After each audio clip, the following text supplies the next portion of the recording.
Eu tenho que o plenário e gostaria que a deputada Érica, por favor, deputada, comandasse aqui os trabalhos.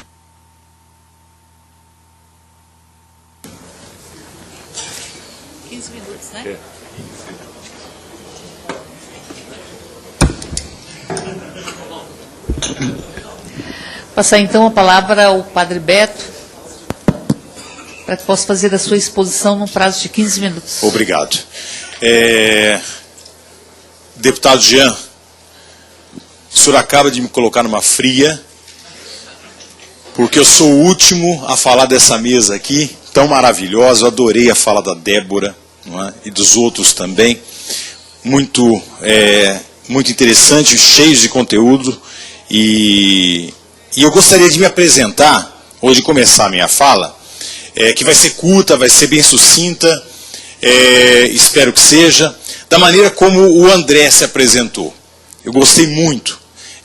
Eu sou teólogo, eu sou doutor em ética, eu sou católico, sou cristão católico, sou hétero, mas fui expulso, excomungado da minha igreja, da Igreja Católica Apostólica Romana, por defender os direitos das lésbicas, dos bissexuais, dos homossexuais, dos gays, dos transexuais. E de dizer que todas essas pessoas são amadas por Deus, são filhos e filhas de Deus, e são pessoas que merecem ser felizes dentro da sua sexualidade humana.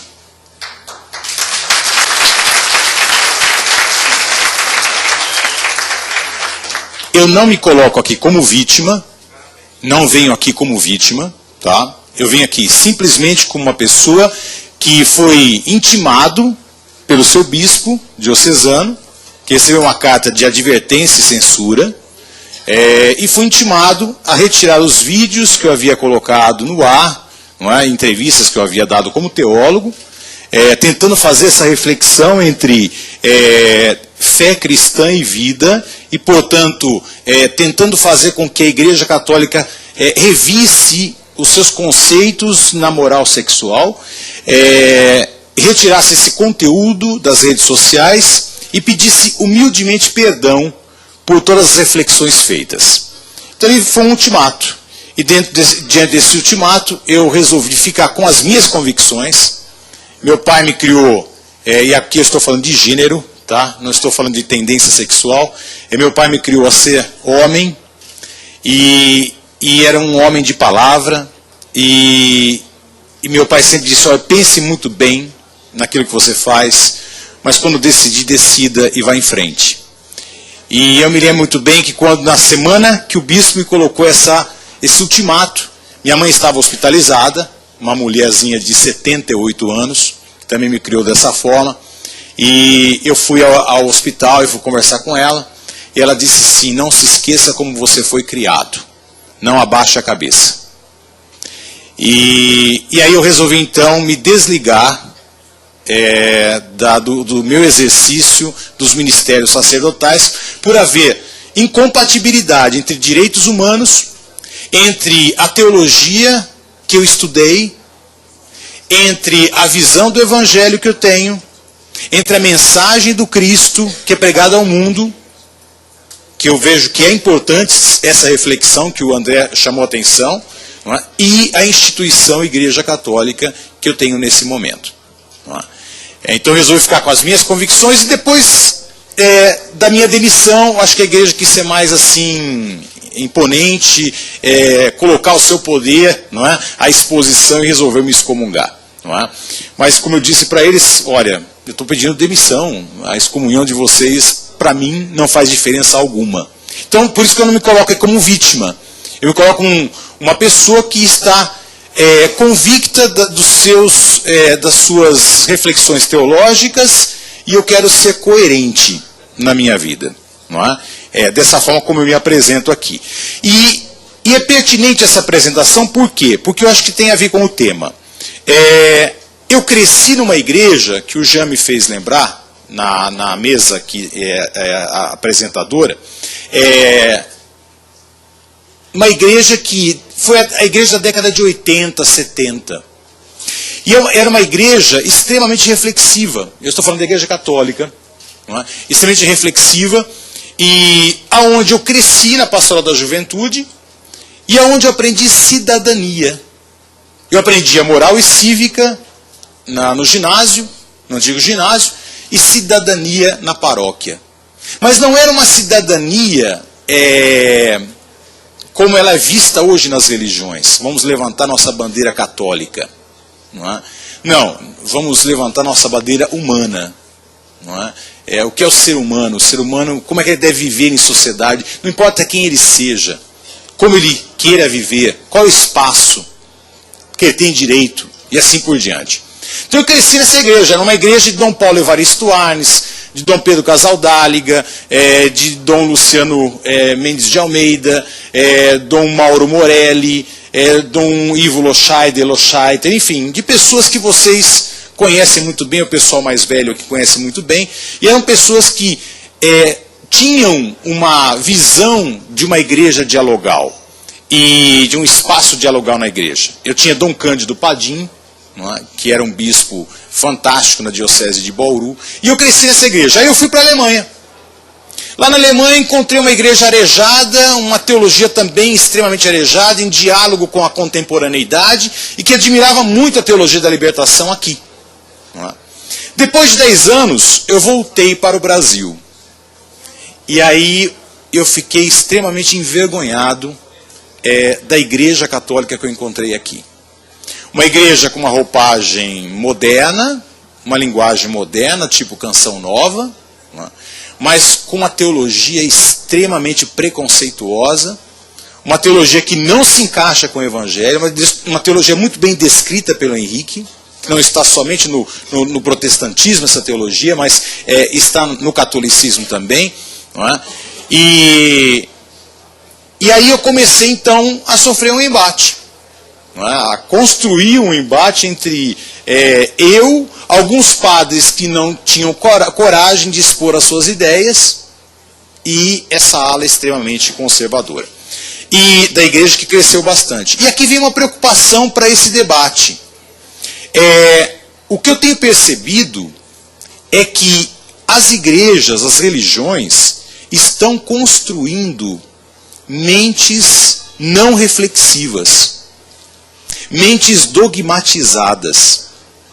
E como disse o André muito bem, um dogma, não é porque é dogma que ele não pode ser discutido, que não pode ser refletido. As religiões mudam sim, e elas podem mudar. O catecismo da Igreja Católica, tão defendido pelos canais de televisão católicos aí, é um catecismo que já mudou muito.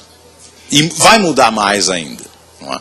Então, hoje a minha grande preocupação são as gerações novas, são jovens que na sua maioria vão se encontrar aí com o Papa na Jornada Mundial da Juventude, e são jovens acríticos, não reflexivos e com mentes dogmáticas. E a nossa sociedade não tem futuro se nós não construirmos indivíduos éticos. E o que é um indivíduo ético? Eu gostaria de definir o seguinte: indivíduo ético, ele não é um indivíduo moral. Nós não podemos confundir moral com ética. O que é ética? Eu sou ético a partir do momento que eu sou transparente nas minhas relações. Quanto mais transparência eu tenho nas minhas relações, quanto mais veracidade eu tenho nas minhas relações, eu estou sendo ético. Mas não basta isso. Eu preciso ser coerente com os meus valores. Então eu tenho que ser transparente e coerente com os meus valores. Aqui é um indivíduo ético. Por isso que a ética também se transforma, ela muda. Por quê? O que é um valor? Um valor é simplesmente aquilo sobre o qual eu deposito uma importância. Ponto final. Se a sociedade deposita tanta importância assim sobre a genitália, esse valor tem que ser revisto. Se a sociedade deposita tanto valor assim, né, nas relações íntimas das pessoas humanas, e criando regras castradoras, então isso precisa ser discutido. Isso é uma ética. Isso não quer dizer que a sociedade está sendo ética, porque ela acaba gerando mil hipocrisias aí. Não pensem vocês que somente o grupo de vocês é que sofrem. nas igrejas, os héteros também vivem uma grande hipocrisia, porque a Igreja Católica acaba determinando que anticoncepcionais é pecado, e a maioria utiliza de anticoncepcionais, a maioria se utiliza de laqueadura, a maioria se utiliza de vasectomia. Isso pode ter certeza, do pessoal que atua dentro da igreja e que está dentro das igrejas católicas. Então, uma sociedade ética é uma sociedade transparente com valores claros. Aquilo que eu realmente quero dar importância. Aquilo que eu quero realmente conservar. E para isso, é preciso ser pensado, discutido, analisado, dialogado.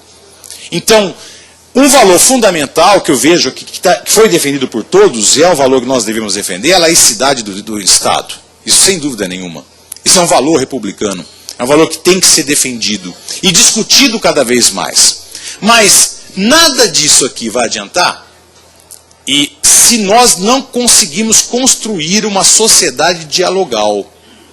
A sociedade que dialoga, que discute e que faz com que mentes saiam do dogmatismo e comecem a funcionar, é uma sociedade que não adianta ter leis. Ela não vai praticá-las, não vai obedecê-las e não vai segui-las. Porque ela não enxerga o valor dessas leis. E ela não vai discuti-las também.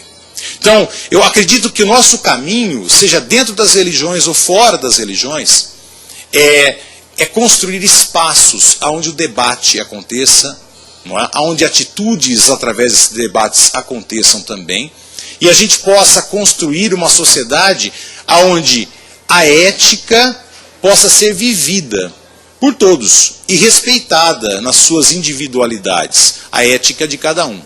Então eu acredito que nosso caminho é este, é o caminho de desenvolvermos cada vez mais a desvinculação de moral e ética, a construção livre dessa ética, que é a transparência e escolha de valores, e aí eu respeito muito, e aqui a importância da laicidade do Estado, esse Estado garantindo com que nós todos, como indivíduos, possamos viver a nossa ética sem desrespeitar a ética do outro também.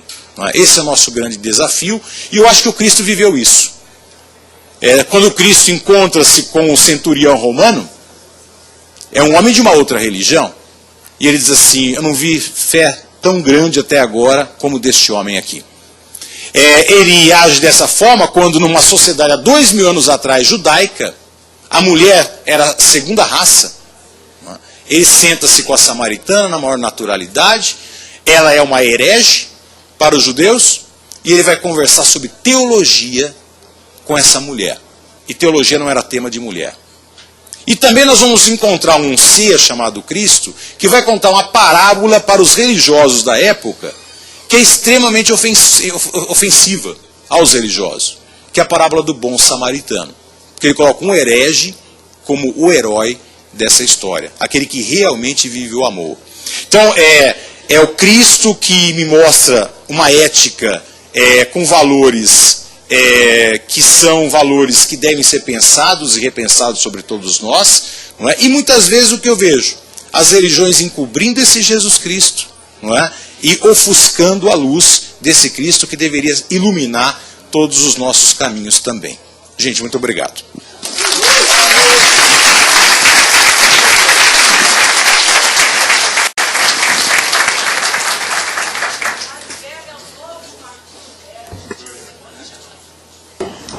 Eu queria agradecer imensamente a todos os palestrantes, a nossa também palestrante, nossa expositora, doutora Débora, e agradecer a contribuição de cada um e cada uma nesta construção e nesta reflexão. Anunciar que nós tivemos aqui um verdadeiro diálogo acerca da necessidade de construirmos na religiosidade, na espiritualidade, uma dimensão humana, não uma dimensão contra o... Fica aqui também com a gente. A importância importância desse seminário, ela é extrema. Por quê?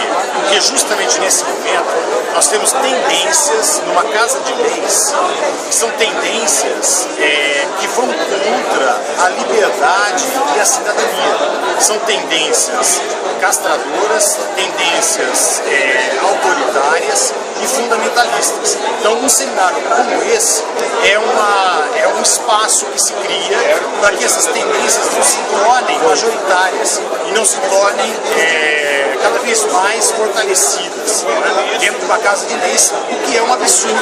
Nós estamos numa casa de leis que é dentro de uma república federativa, dentro de uma democracia com tendências autoritárias que vão contra aos direitos individuais e aos direitos humanos.